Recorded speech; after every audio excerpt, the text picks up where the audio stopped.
बहुत समय पहले की बात है। एक राजा था जो अपनी प्रजा के प्रति बड़ा जिम्मेदार और दयालु था। उसकी आंखों में हमेशा एक गहरी चिंता होती थी, क्योंकि वह जानता था कि उसके 3 मंत्री उसकी संपत्ति का सही तरीके से प्रबंधन नहीं कर रहे हैं। उसके मन में संदेह था कि उनमें से कोई एक बेईमान है, और यह संदेह उसे रातों की नींद उड़ा रहा था। एक दिन राजा ने फैसला किया कि वह अपनी चिंता को दूर करेगा। उसने तीनों मंत्रियों को बुलाया और कहा, हमारा जन्मदिन नजदीक है।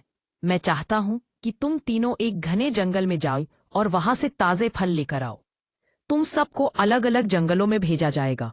मंत्रियों ने राजा की बात मानी और जंगल की ओर निकल पड़े। पहला मंत्री, जो मेहनती और ईमानदार था, ने अपने ठेले को भरने के लिए कड़ी मेहनत की। उसने विभिन्न पेड़ों से ताजे फल तोड़े और अपनी मेहनत से ठेला भर लिया।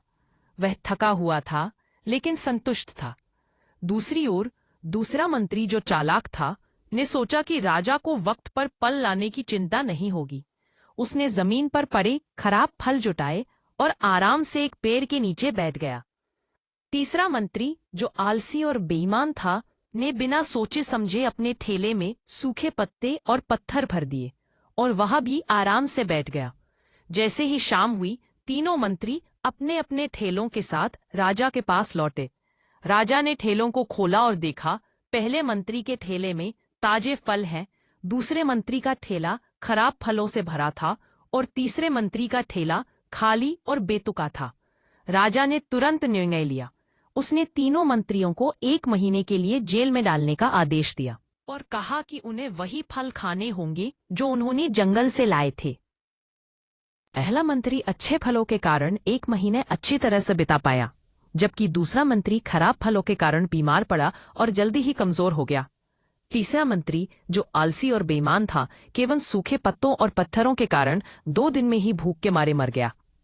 इस कहानी से हमें यह सीख मिलती है कि आलसी और बेईमानी का क्या परिणाम होता है। मेहनत और ईमानदारी का फल हमेशा मीठा होता है, जबकि आलस्य और बेईमानी का परिणाम दुखदायी होता है। राजा के फैसले ने यह साबित कर दिया कि हर किसी को अपने कर्मों का फल भुगतना पड़ता है। इसलिए हमें हमेशा समय का सही उपयोग करना चाहिए और आलस्य से बचना चाहिए, क्योंकि हम अपने समय का मूल्य नहीं लगा सकते। यह कहानी हमें याद दिलाती है कि मेहनत और ईमानदारी ही सच्ची सफलता की कुंजी है।